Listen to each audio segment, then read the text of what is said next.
Hi there, Lisa here. I did a tutorial a little while ago about this little double pocket envelope, and I really liked the way that those little flaps folded in on the envelope, and I thought that was really super cute. So I wanted to kind of play with that a little bit and maybe come up with something a little bit larger. And so I actually have a double crisscross pocket here, and it's just done with a single sheet of 8.5 by 11-inch paper. Let me take this stuff out. I think that this just looks really, really cool. Now, I haven't seen this before, so this is new to me, and I just wanted to share with you how I did it. There's also a pocket on the back, which I didn't decorate. My intent was to glue this down to a journal page, but you could certainly decorate the back of this and use it as a floating pocket or a bookmark or whatever you wanted to use it for. I just really think it's super cute, the front of it. I like that, the geometric design of it. I think it's neat. So let me show you. And you need a piece of 8.5 by 11-inch paper, and it needs to be 10 and 7/8 inches. So if your hand dyed paper is still sitting at that 11-inch mark, take an eighth of an inch off, make sure it's 10 and 7/8. And we're going to score. I'm going to put some score lines on here. This is really super simple to make. So first 3 and 5/8, 3 and 5/8, and then 7 1/4. 3 and 5/8 and 7 1/4.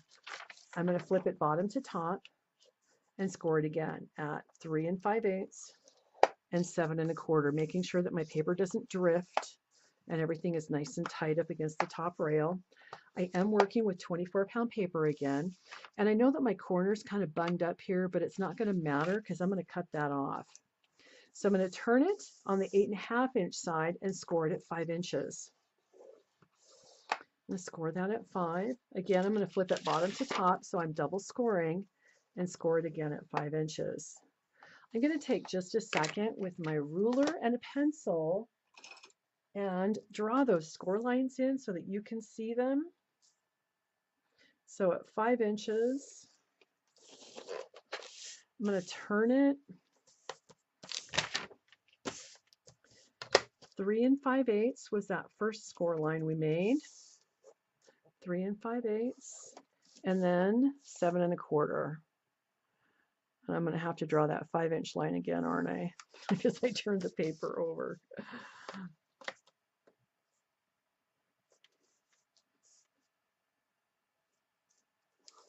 Okay, there we go.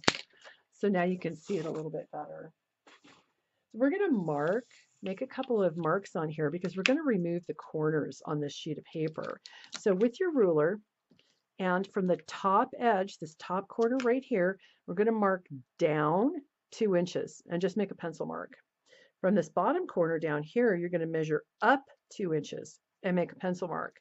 Same goes for this side. I'm going to mark 2 inches down from the top edge, make a pencil mark, and 2 inches up from the bottom edge and make a pencil mark.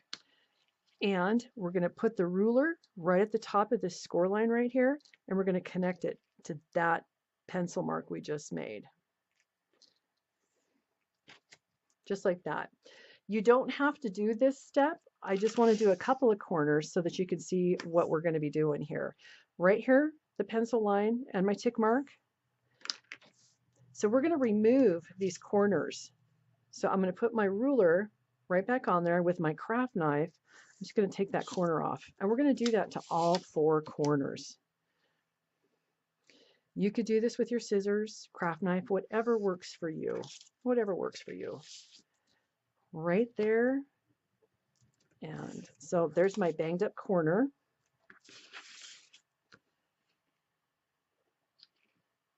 And last one. The smaller section on this piece of paper from this score line down, this is the bottom part. So the taller part is the back. This will be the front. We're also going to cut right here on this score line on either side, here and here. We're just going to go out and leave that center piece intact. I'm going to turn it so I can see it. And so I'm going to cut from the edge right up to that score line, skip the center, and cut that remaining piece right there. That's it. That's all we need to do. So we're going to fold, and I want to make sure that I keep these edges lined up here at the bottom, right along the bottom here, and fold, making sure that it's all lined up. So there's the top back part of the pocket. This section right here is going to get folded to the back. I want to burnish that fold I just created. And we're going to fold in the right side, lining it up along that bottom edge, burnish as you go, and fold in the left side. Again, lining up that bottom edge. That's it. It's really that simple. So from here, I would go in and just ink those little flaps, because you really want those to stand out. That's the whole point of making the pocket like this. So just get in there with your ink. You could do some random stamping on here if you wanted to, maybe a script stamp. That would be really cute. Some big bold numbers or whatever you wanted to do. Again, this is the back. So this goes in, this goes in, this goes in, and then that goes in. So we're really just going to seal up the bottom. So just a little tiny bit of glue on the flaps. You don't need a whole lot.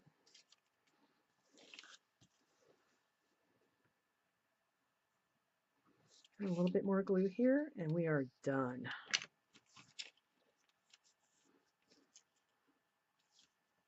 There it is. Really, really easy, simple. And so now everything is glued shut at the bottom. So you've got pocket here, pocket here. There's also one on the back, whether you choose to use it or not. You know, it actually is got quite a bit of real estate in that pocket right there.